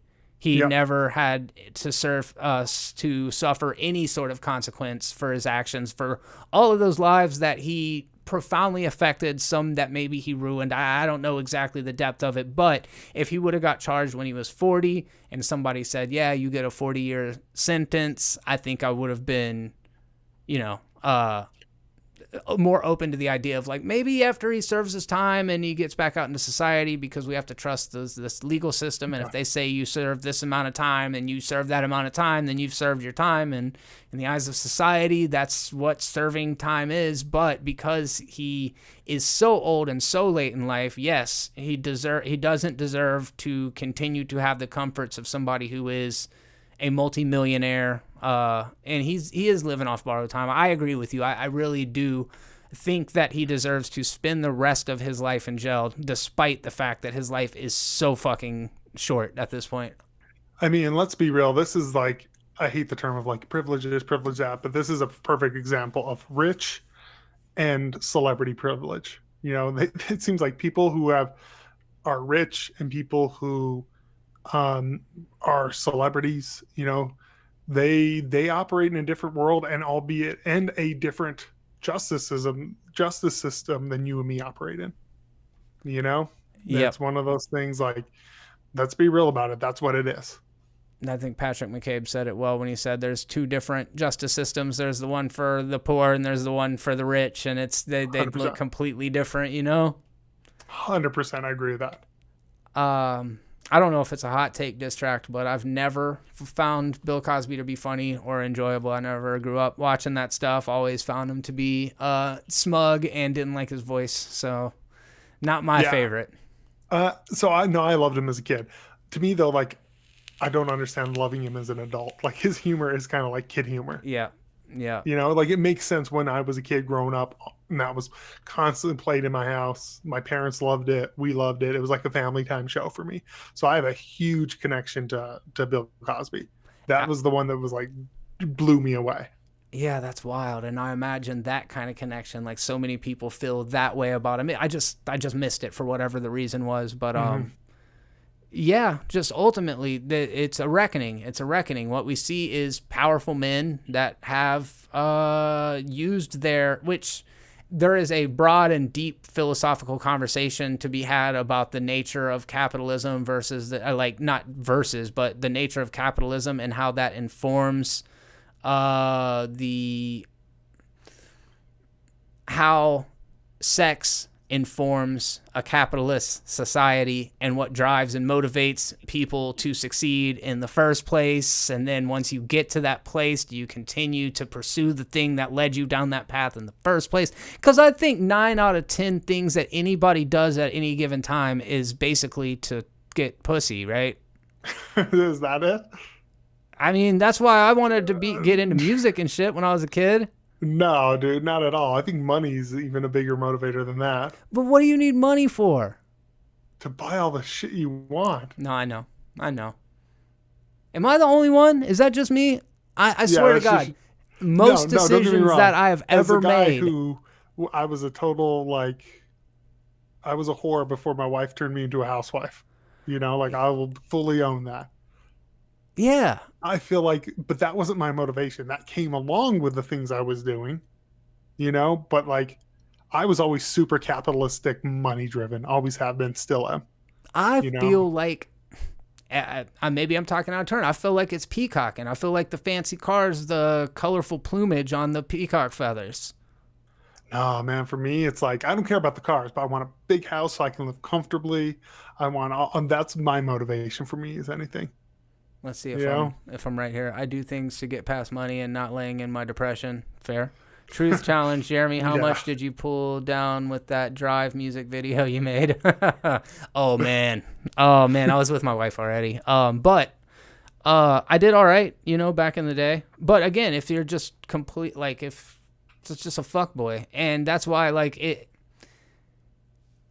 I think everybody grows and evolves as we get older, but yes, I feel like so much of the music and the influence that I had in my life, especially at the formative teenage years, was so toxic and so just bad. 100%. I was actually having this conversation. I think I've had it with you. Like, people always talk about like movies and video games being traumatizing to our teens. I'm like, the worst thing for our teens and the most damning form of art that we have in our society is music. Yeah. Well, more than movies. Yeah, absolutely. Because so if you see a guy, let's take rap, for example. You watch a movie about a gangster. It's a movie, it's a fictional character, and a lot of times the moral of the story is that he's not a good guy, or that this lifestyle doesn't work out. From Scarface to The Godfather to Goodfellas, like all the good crime movies. End really well. Mm-hmm. But then you take, let's say, like rap music, and then it's presented in a way, even though we all know if these people were killing people at the rate they were, they'd be mass murderers. But as someone who grew up in the hood, it's very real. People are out there murdering and shooting people, seen it firsthand, And I bought into that lifestyle based on music, but never on movies. And think about, like, if you would say, what got you to, more into drugs? What got you into, for me, gang violence, all that? It wasn't movies. It wasn't video games. And I feel like it's the way it's presented. It's presented in a more glamorized, this is truth and this is how you should live. Whereas movies, this is a story. Yeah. Yeah, I think that there's validity to that. So then we get into the conversation, which we don't have time for right now, but it's an interesting food for thought. Is like, can we say that on one hand and then say that video games don't play a hand in the violence perpetuated by kids that commit mass shootings or whatever? Oh, absolutely. There probably is some connection. I would never be the type of person who says that video games don't cause violence. Studies have found that they do a little bit. They find that they cause violence about the same rate as playing sports does, which also causes violence. People get very amped up. Very similar, Mm-hmm. It's that being said, I'm not one of these people who says you shouldn't. You know me, I'm a free speech absolutist. Absolutely, they should be able to make this music. I would never say we need to stamp it out. It's my job as a parent to make sure I try to, as much as humanly possible, watch my Yeah, kid. and you're merely making an observation. I do Yeah. think that there's this thing that happens now where if somebody makes an observation, people say that they're moralizing or virtue signaling or have some agenda, when I think more times than not, it's just people sharing their opinions, and sometimes those opinions gel and sometimes they don't with what we think as individuals. Mm-hmm. And I've gone back and forth on the video game violence thing. I think that's a conversation that's come up for many, many years, and there are Yeah. lots of people that listen to violent music, Cannibal Corpse or something like that. What is that Slipknot song? I want to slit your throat and You know fuck I'm the related world. to. Did I ever tell you this? I'm related to Slipknot. What? Corey Taylor? No, to Sean Cran, the What? percussionist, the clown. Yeah. To I never Clown? told you. Yeah. No, you never told me that. He's my mom's cousin. Did I ever tell you Slipknot's like my favorite metal band? Really? Fuck yeah. Oh, see, so everyone always thinks I'm lying. I'm like, first of all, why would it be my second cousin? Second of all, and why would I pick any other band that is not Slipknot? Yeah, and the second percussionist isn't the guitar player or the lead he's singer. the lead singer. I'm Yeah. like, yeah. No, that's my my mom's cousin. Holy shit. Yeah, That's just random. cool. That's cool little trivia. Yeah, I had no idea, dude. Slipknot. Yeah, I was like, I don't think I've ever brought it up. Yeah, that's just Uh-uh. random. That's wild. And you've never seen Slipknot before Like, in no, concert? no, Dude, no. they're I remembered when we had an old cassette of their demo way back in the day when they were more like rap rock, Yeah. way Yeah. softer. Yeah, that's was like my really thing. Holy shit. That's super cool. Cat drums. I love Clown. He can hits the bats are why I studied music. Please tell him. Holy shit. Yeah, dude, he's badass. The what Cat Drums 3 is talking about right now, he'll have an aluminum baseball bat, and the drums a lot of times are like kegs, big steel fucking kegs, and he's just like on beat, but dong, it's fucking sweet. I wouldn't even know a Slipknot song if you played it for me. I don't think if you don't like metal, it's not gonna. Yeah, like that was the thing. I remember listening to him and like, all right, cool. I mean, but obviously, what the fuck did I know? They made it. People like them. Yeah. Yeah. Like, I feel like they were the precursor to the band Ghost, which is also really fucking popular right now. Never heard of Ghost either. Kind of similar deal, like costumes, masks, all that kind of shit. Yeah. Theatrical, very theatrical, and that's one of the reasons I like Slipknot so much, is that their shows are fucking art installations, basically, Yeah. They're Anyways. definitely, they're a different type of music. Let's also on the sexual allegations in Hollywood side, we're going full Pizzagate this fucking episode, people. Allison Mack from Smallville, and actually Mark McKeever suggested this. He said it's right up Caleb's alley, so maybe you can shine some light on why this is right up your alley. According to Screen Rant, Smallville's Allison Mack was sentenced to 3 years in NXIVM cult case. Whoa, she was in a cult? Oh my god, dude. So she was one of the I don't even know who actresses this girl from the is. show. I don't either. Apparently she played Superman's best friend Chloe.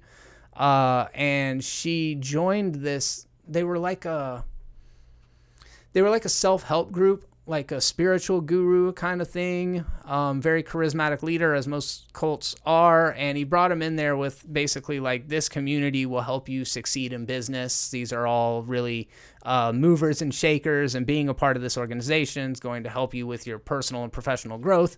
So a lot of people got lured into it. This Allison Mack girl basically became his Ghislaine Maxwell. She was going out and recruiting girls and bringing them to this guy who was basically a sex cult leader. And what he would do to them is brand them and then force them into sex slavery. He would literally mutilate their genitals with, he would burn them and, fucking scar them for life. And then she was recruiting the women and manipulating them into being sex slaves. The guy, has 120 years in prison sentence. She was officially sentenced to 3 years in prison for her involvement. And is it 3 years? Yeah. It seems low to me. That's an interesting thing, though. Like, what if...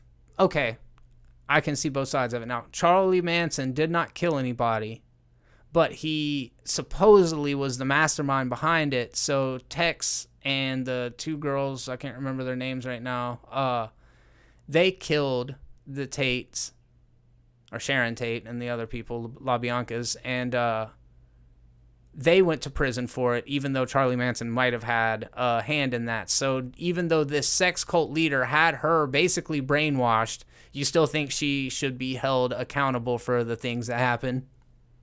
Yeah. If you brainwash me to go shoot someone in the face, I'm still liable for murder. Okay. This is totally different than what we were talking about, guilty by association. This is being, yes, complacent, and yes, she might also be a victim. But just because you're a victim doesn't mean you can also not be a perpetrator. Two things can be true at the same time. Yeah, I think I agree with you. I do think she's a victim here.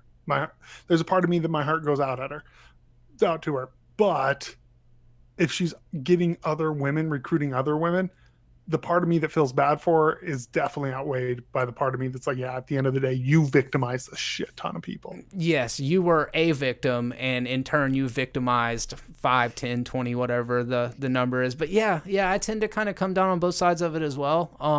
There's a part of me that goes out to her. Like I do feel bad for her. I'm not going to sit here and say I'm completely heartless, but yeah, I do understand, because she probably is a victim here too. I know that's not what she signed up for originally, but then it's like, if you are indulging in other people's fucking delusions, then there has to be some level of accountability, because she's not clinically insane. She's not a person that's not of strong enough intellect to handle shit. I mean, she had a successful career, so it's not as if she was a fucking retard, like mentally challenged person. Nice save. Yeah. And then all of a sudden just got wrapped up into this world. It was like, no, she was a smart, discerning person who got wrapped up into this shit. And yeah, and like I said, that doesn't take away from the fact that she is a victim. That doesn't take away. I'm not saying she isn't, but at the end of the day, you can be a victim. It's kind of I'll use myself as an example. Like I always say, I grew up real rough. I've done some stupid things that I regret. There was a part of me that was a product of my environment, and I was a victim of my environment that led me to do some really stupid things that I've regretted long-term in my life. But at the end of the day, I'm still responsible for the actions that I took. Yeah. I can sit here and cry into my pillow and go, well, hey, I grew up, and hey, the first time I saw someone murdered, I was like 13 years old, and that traumatized me. All of that is still true. But when I robbed people, or I did horrible things that I very much have regretted in my life, at the end of the day, I still did those things. Yeah, and it's like, to that, it's like growth and changing and all of the things that do just come along with age, and looking back at the choices that you made and the way it affected you and the way it affected other people around you. It's like, are we always to be held accountable for the fucking, things previous versions of ourselves did? It's a very complicated thing, and it really is, because I don't think everything. Like, I think there's petty crimes that we've all done, not all of us, but, like some of us have done. But yeah, and that can go. Sexual assault and sex trafficking. Yeah. I don't know if there is an expiration date on that. Yeah, I don't It's the think same thing so. with murder, you know? Like, do I think there's an expiration date on, hey, you sold some drugs back in the day? Yeah. Do I think the expiration date on maybe you stole something from a store? Yeah. I'm not saying that there's not expiration dates on stuff.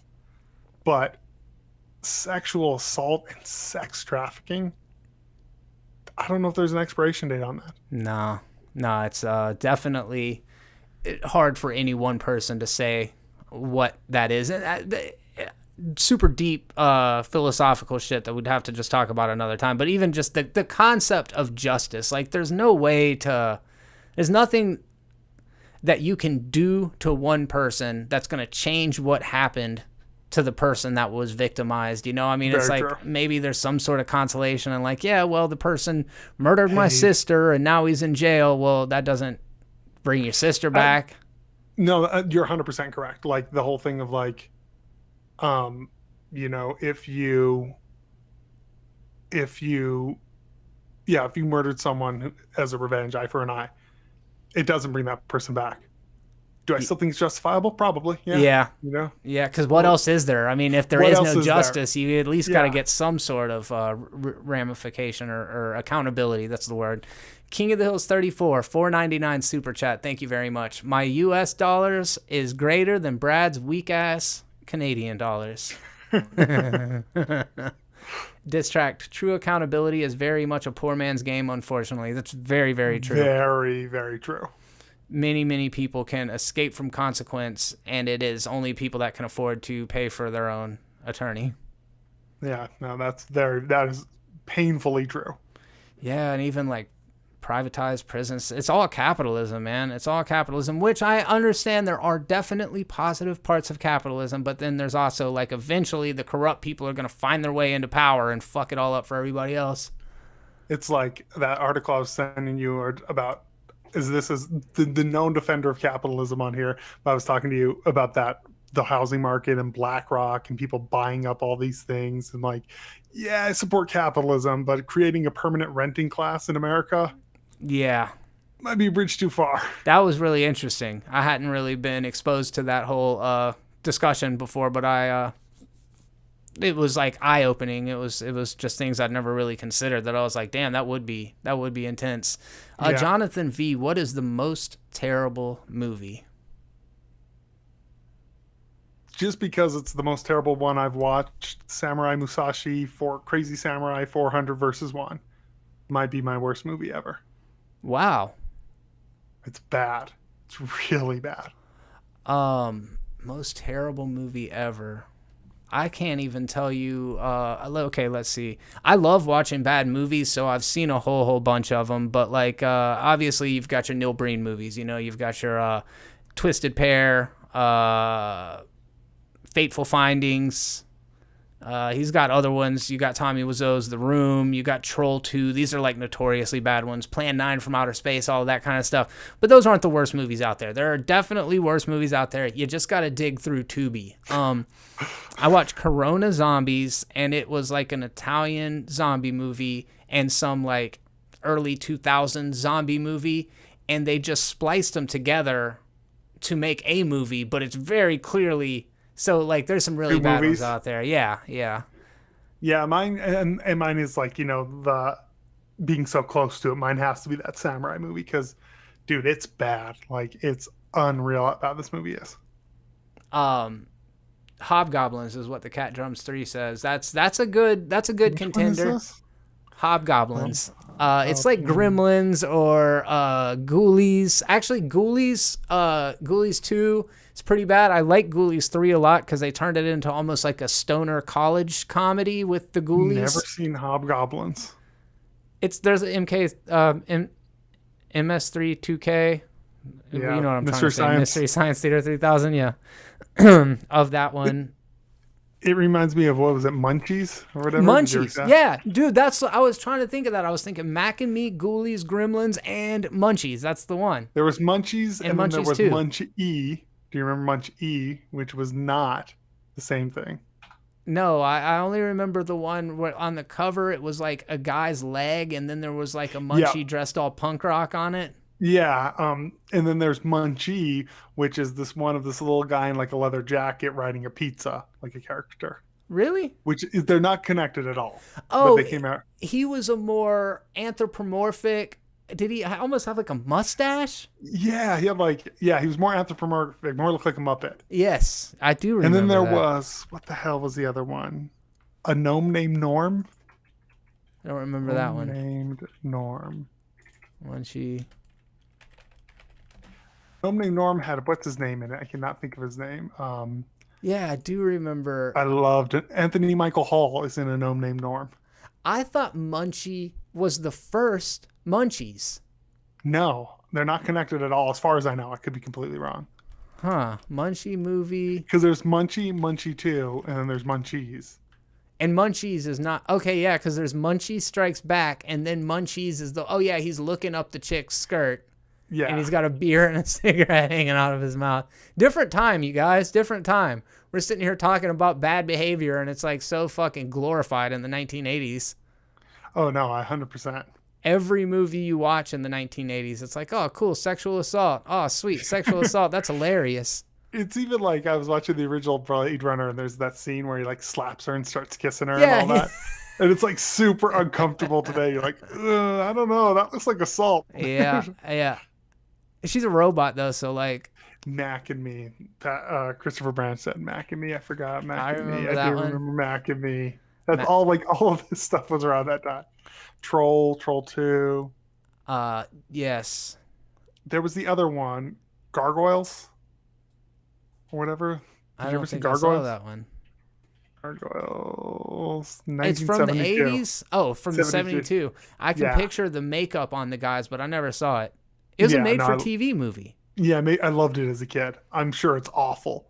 But as a kid, I didn't ironically loved it. I just loved it. What are some big budget recent movies that were just a disaster? I mean, Catwoman with Halle Berry's insane. Oh, that's pretty bad. I hear Green Lantern was pretty bad, but I actually never saw it. No. I don't think it would be bad on that level, though. I'm trying to think of embarrassing bad. The Fantastic Four movie that Josh Trank did was pretty crazy. Yeah, I'm searching worst movies of the 2000s. Let's see what pops up. A lot of these are The Love Guru. Too. Oh, and Cats. I never saw Cats. I have to watch Cats. Dark and East says Cats. I definitely need to check that out. Christopher Branch says, I know a couple light-skinned girls that look like Mac. Showgirls, Mark McKeever. That's a good one.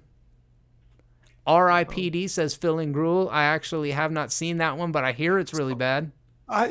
I saw it, and I don't know if it's because I heard it was the worst movie ever, and I watched it, and I was like, oh, this isn't as bad as people say, but that's because I heard how bad it was for so long. Yeah. That I watched it, I'm like, oh, it's like a shitty version of Men in Black with a ghost, you know? Men in Black's your favorite movie to compare other movies to. I've compared a lot, but this actually is, that's the concept of it.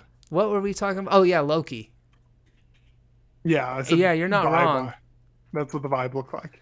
Gregory Eskridge says Soul Plane. I heard that one's bad. I haven't seen a lot of these. Never seen it. But yeah, a lot of these worst movies of the 2010s. Let's see. 20 worst movies. I'm just kind of see some of them. See if I've seen the Emoji Movie. I haven't seen it. Phil and Gruel, man. What's up? It's been a while. That's my dude from way back. The Ridiculous Six. I haven't seen any of these. That's the Adam Sandler one. The Last Airbender. Haven't seen it, but I've heard it's horrible. Yeah, I haven't seen any of these. Human Centipede 3. I've seen the first Human Centipede, but that was enough. I saw the first one and the second one, and God, dude, I don't know why you would want to watch any more than the first one. 50 Shades of Grey, Zoolander 2. The third Human Centipede takes place in a prison, and the prison warden connects every prisoner in the place out in the yard to the centipede. Really? Just fucking ridiculous, dude. Yeah, dude, the Fantastic Four is on there. Sex and City 2. Dark and East, Atlantic Rim was shot here in my hometown of Pensacola.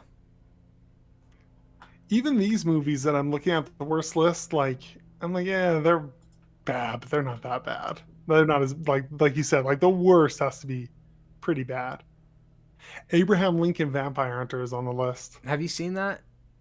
Yeah, but I mean, I think I got exactly what I expected out of a movie called Abraham Lincoln Vampire Hunter. You're not the person that tried to tell me it was good, though. No, it's not good. It's just it's exactly what you think it is. Yeah, I get it. Did you like it, though? No, All I didn't dislike it though. Like I have no opinion on it because it's like yes, it's a bad movie, but that's what I expected. It's like a something else that is on this list, Cowboys and Aliens, which I actually did enjoy. It's bad, but it's a movie called Cowboys and Aliens. We did. Okay, yeah. All right, I got you. Dark and East. 850 in the house. He says, or Holy she crap! says, I'm from Pensacola I'm looking too. at the Human Centipede a picture of them all in the yard with like 150 people lined up, head to ass. It is so stupid, dude. But What at did you least think the of the Human first one? Centipede movies know they are. I liked it. So I thought it was okay. My wife loved it. Oh, Loved really? it. Yeah, like for whatever reason, we've never watched another. I probably should watch all three of them. I'm sure she would binge them all If with she's me. that into it, I'm actually probably gonna watch the Purge election year. No. I'm probably I gonna watched watch the first two. there's a new one coming out. So I have to watch. Oh, the first Purge is the fourth one, and then the fifth one is called Forever Purge. So I've only not seen the fourth one. Have you seen the TV show? Nah, is it good? No, I haven't seen it either. I just was curious. I've only seen the first two movies. I heard it was good. Yeah, well, those are even movies that I'm like, I don't like. I like them for what they are.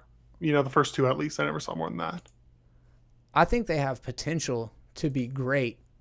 I would agree with that. There's such a great allegory and story to be told, but I feel like they understand they've got a great premise. They just don't know what the fuck to do with it. It's funny. This is like the top 10 worst movies of 2010. These sound like the ones that are actually the worst. Run, Hide, Run was made in 20. Run, Hide, Die for 50K. They made. Raymond did it on a budget of 40K. Her Cry. All Superheroes Must Die, which was made for $20,000. Wow. Those are like the real, true worst films. I know a guy here in the area, Gulf Coast anyways, independent filmmaker, we'll say, and his movie's on Amazon, and I haven't seen it, but I can tell you it's probably worse than Troll 2. You know what I mean? Really? Yeah, it's one of those things. Like, chances are pretty good, and I ain't even really dogging them out. Like, if you're just some dude who makes movies and you showed me Troll 2, I'd be like, hey, man, you made it happen. Shit, you done made more movie than I did. Uh-huh. Dude, so this movie I actually bought. It's on the list. I cannot say, like Cosmoopolis, I guess. It's with Robert Pattinson, directed by David Cronenberg. Uh-huh. Apparently, have you seen it? Uh-huh. Robert Pattinson. Yeah. Is it good? Because it's on the worst movies of the decade. It's definitely not. It's not good. It's definitely not bad. It's not worst movie of the decade. No, it's all Robert Pattinson riding around in the back of a limousine getting head pretty much through the whole thing. Yeah, as I say, it's on the list of like the worst movies. Nah. And I'm like, oh. The Legend of Tarzan. That I'm sure is bad. The Tourist, I've heard that's bad. The Twilight Saga, I would agree. Those are pretty bad. But again, they're bad, but they're not the worst movies ever. They're bad, Mockingbird Heights, the reboot of Munsters. TV movie Mockingbird Heights, the reboot of the Munsters. I don't know about that one, Gregory. Nick says it's Cronenberg. It can't be that bad. Yeah, that's kind of what my feeling is. Exactly, because I bought it just based on the fact that it was Cronenberg and just haven't watched it yet. You know, it actually feels a lot more like a Brandon Cronenberg movie. Really? Yeah. Okay. Did you see the other one that he did? Antiviral? Oh, Antiviral? I like Antiviral. I like that. And what is a Possessor? Yeah. We watched Possessor, and then I went back. I don't even guess I talked to you about it because I watched Antiviral not too long ago, and it's all right. It's just not very accessible to me. Like, it felt I was distant from it. I think that's very accurate. You know, yeah, I liked it, but it's one of those things like I don't really remember even. If you ask me to tell you what the hell happened in it, I remember just being like, oh, it was okay. I liked it. Yeah. I can't tell you even what the movie's about now. Like, it's that. Yeah, some of these are like Geostorm. The Clapper. I actually like The Clapper. Have you seen The Clapper? Nah. So The Clapper is with Tracy Morgan and Ed Helms and Amanda Seyfried. It's where Ed Helms is a guy who claps in infomercials. That's how he gets paid, and like does all these stupid things. He shows up with like different mustaches and everything, and it's this like dark dramedy about him, like a late night show, like a Conan O'Brien or whatever, finds out that this guy, and they do bits on him every day, and it like destroys this dude's life. Really? Yeah, it's like the Joker before the Joker came out. Yeah, it's literally like I can't believe it's honest. I actually really enjoyed the Clapper. Like I can't believe the cast in that, and that I hadn't even heard of it before. That's funny. think you would like it. It's again not a very like mainstream. Oh man, I recommend it to everyone. I think with your sense of humor, there's some heart in it. I think you would actually really like it though. We got Logan Talks Movies in the chat. What's up, man? Martial arts film freak Tristan in here. He says, hey, everyone. Got yelled at work by a customer earlier. Gotta love it. Oh, yeah. Nothing like being treated like dirt by fucking people who just have slightly higher status in society. Like that's usually they don't even have higher status. No. Yeah. It's how, but I feel like that's just kind of America in a nutshell. Is like, man, I just can't wait to get to the next step up so I can turn around and fucking kick the people below me. Dude, I used to hate when I was in jewelry, the way people would talk to you. They talk to you like so condescending, like you weren't a real person, like you were, like just the help. Like it was awful. Yeah. Yeah, it's just so frustrating. It's so gross, man. Phil and Gruel, I have seen Rubber. Have you seen that, Caleb? Yeah, I've seen Rubber. Did you like it? Funny. Yeah, I mean, it's funny. Slacks is similar but different, and it's on Shudder, and it's about a pair of killer designer jeans. Like a store that's kind of like the Gap gets this new pair of jeans that's for all genders and all sizes, and it conforms to the shape of your body, and it turns out that the jeans like have a killer soul in them. It's a really heavy message movie. Spoiler alert, it's because of sweatshops. Like somebody's put us like a vengeful spirit of a sweatshop worker into the jeans, and so they're like coming over and killing all the kind of fashionistas. It was funny. Yeah, that's some of these movies, man. I've never even heard of that on this list because this is the top 100. Like. I haven't seen Idle Hands, but I do remember Jessica Alba and Seth Green. Yeah, I remember Idle Hands. I liked it at the time, like when I was a kid. I thought it was pretty funny.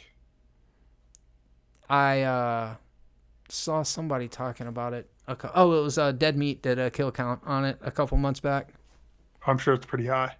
Oh, shit, dude. We are at an hour and 53 minutes, bro. Holy shit. We went way long. Old school. Yeah, dude. Time flies. I didn't even realize it. No, me either, man. I'm starving, and I can hear, ironically, I can smell, I can smell some sort of chili being cooked. Talk about chili. I'm going to go eat something spicy. All right, guys. Well, thank you very much for stopping by to check out this week's episode of the Movies Are Terrible Live podcast. Hope you enjoyed yourselves this week, and I hope to see you back same time, same bat time, same bat channel. Next week, we will be featuring a very special guest here in the next couple weeks. I don't want to let the cat out of the bag now, because by doing that, I would essentially likely be shooting myself in the foot, because I don't know when it's happening, but I do know we've got a special guest that's going to be appearing on the channel for the second time ever. So it's not who you might be thinking of, but yeah. Anyways, that should be pretty cool. Huh? It's Jesus. I spoiled it. Why would you do that? No, I'm telling you. I was trying to build anticipation. I'm telling you. Damn, dude. All right. Well, on that note, I'm Jeremy, and on behalf of both me and Caleb, and until the next video, be terrible. Peace.